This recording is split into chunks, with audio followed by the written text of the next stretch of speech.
Hey, so I'm with one of my clients today. Her name is Manoush.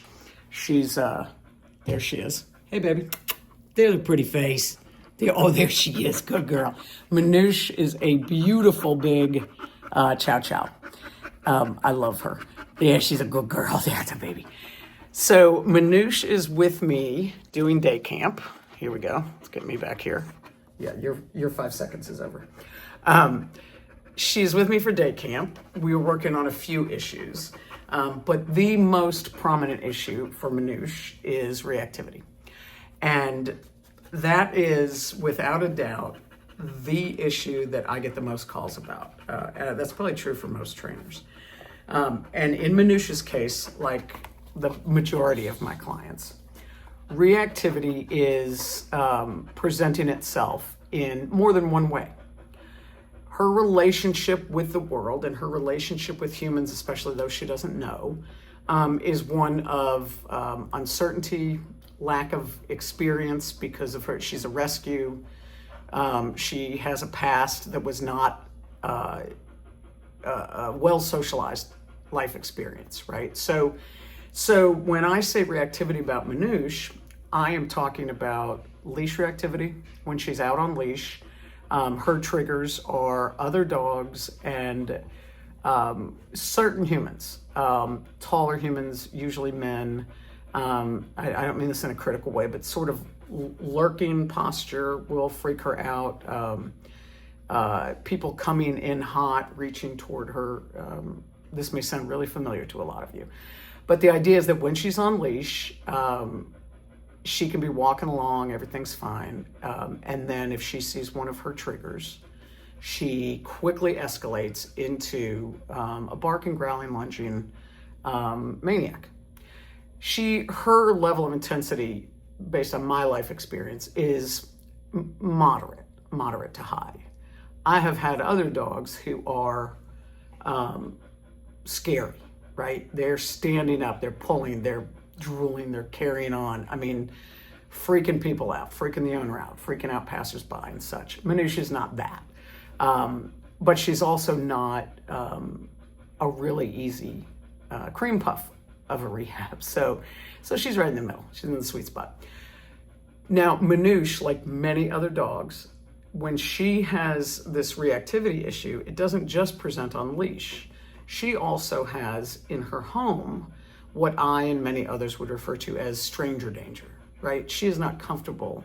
Even with people who she's known, she has to go through sort of a settling phase and a sort of a monitored greeting routine, very structured. If somebody she doesn't know comes in, she's fully reactive, barking, lunging, she has to be leashed, so on and so forth. So when we talk about reactivity, most of you are going to think about leash behavior, but you might also think about how your dog responds in the home as well as out on leash. Now, people really, really want to identify a cause for a dog's reactivity, identify a cause for a lot of unwanted behavior, but I will often hear people say, well, I think she's protecting me. Or I think she was once attacked by a dog on leash. Or somebody was really cruel to this dog when on leash, or whatever speculation. Likewise, at the home, if a dog is reactive to people, well, my dog is territorial. That's probably a pretty safe bet. Or my dog is protecting me. Maybe. Some dogs are protective. But I think it would really help to understand, at least for me, every trainer approaches it in their own way. No right or wrong, as far as I know. But the way that I approach it is a little bit more generalized and organic. In other words, I am not trying to identify, okay, there was mistreatment here, or the dog had a traumatic event on leash, or the dog's trying to protect somebody. Meh.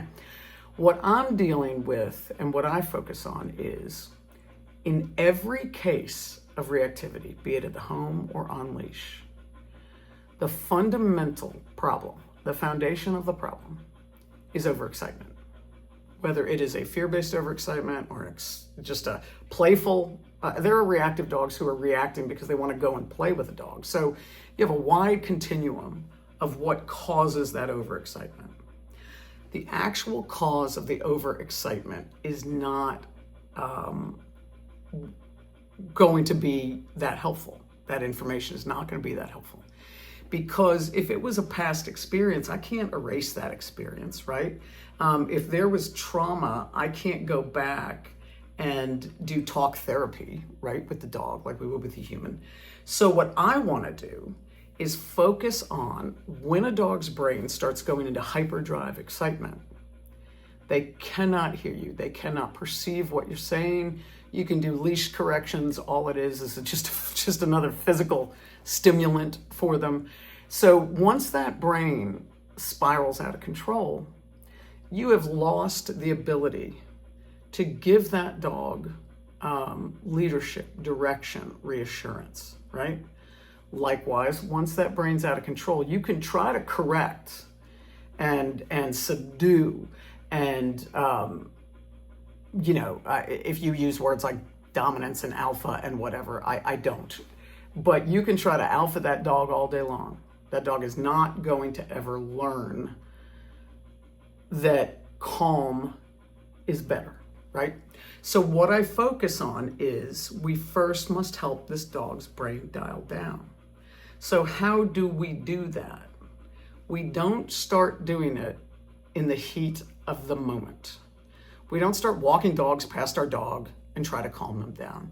We have to start building new patterns in the brain. We have to start building cues that help to reassure a dog. So the work that we do to start building calmer foundations and communication that can help create calm before we put our dog in the line of fire. So what I will start to focus on is exercises that have to do with calming the brain, giving the dog clarity. Why clarity? Because I want the dog to see you, the human, as a leader who can say to the dog, I got this. If you don't have clarity in your own brain about how to tell a dog to do something, the dog's not going to follow you, right? You're not going to be their leader. So calming, clarity. I want you to do this. It's very clear. And impulse control. How to help a dog when they start to get excited, be like, oh, okay, I can't. I gotta chill. So there are a couple of exercises that I recommend. This doesn't always make sense to people. Your dog is leash reactive, so I want you to start by doing a place command and a downstay. Downstay means that you tell your dog to lay down, and by saying down, it inherently means you're going to lay down and stay there until I release you. So the place command and the downstay are two things that I have clients start working on before we go out and start getting on leash and passing dogs or whatever the triggers. So I am working on how can I help this human start to be a leader who creates activities that help a dog feel more relaxed, that help a dog better understand that their human is in charge. We start in the home doing these commands, and then we eventually start moving into more exciting situations. The learning takes place with minimal distraction, minimal excitement. That is where we build a foundation of understanding. When the dog starts to really understand what we're doing, then we add a little bit of excitement, and then a little more, and then a little more. And we work our way up to, we're going out on the sidewalk and we're going to walk stunt dogs past. But we don't get to the stunt dog, we don't get to trial by fire until we have done a lot of work on finding calm, on helping the dog have that experience, right? So in the process of working on these calming, clarity, impulse control exercises in the home, we are also building a relationship where you as the leader are giving a cue. The dog starts to associate you with direction that promotes a calmer brain instead of an excited brain. This will pay dividends when people come to your door, when dogs get overexcited, when people go by your house and they're barking their asses off at the window. You will start to represent direction, leadership, reassurance, and a goal for calm when you work on these things. Once you build that foundation, now we step out on leash, and you are the leash handler with a totally new identity and a totally new dynamic with your dog. Then we start applying those concepts to leash. I'm not going to go into all of that right now because it is really important to me that folks start with the most basic thing.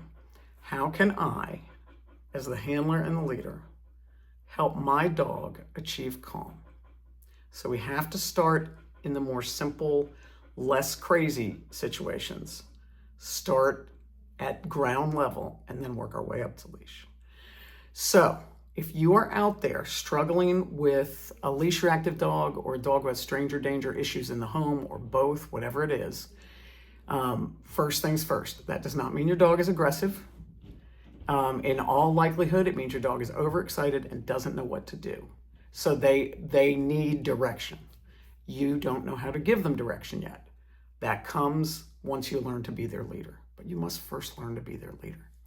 So if you are dealing with this and you want to talk about it, just message me and we'll set up a text. Also, if you need some help understanding what the place command or the downstay is, message me here and I can send you some videos. I do not market videos. I don't do instructional videos for money. I don't sell them. The videos that I make, I send to the owner of the dog. So that's just a part of my service. I provide some video of me working with their dogs.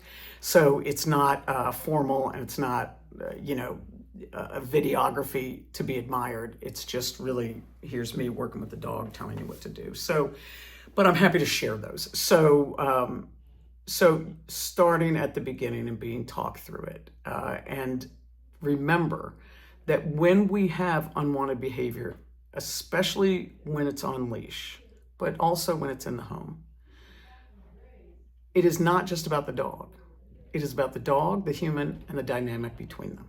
So when you start this journey of working on reactivity with your dog, embrace the fact that the leadership that you provide for your dog is at least half the game, probably more. You must show yourself and your dog some patience and some grace and be willing to figure out, what does my dog need from me? No templates, no formulas, no videos that say you can fix this in 3 steps, none of that, none of that. It's almost like going to therapy with your dog. So if you need specific help, message me. If you want to see some of the videos with a little, I'm happy to text those to you. There are plenty of online videos on YouTube. Many of them I would not recommend. There are a few who are outstanding. Okay. And just know, this is my last word, reactivity, in my experience, well over half of dog owners, well over half are dealing with this. You are not alone. Nothing to be embarrassed about. All right. Good luck.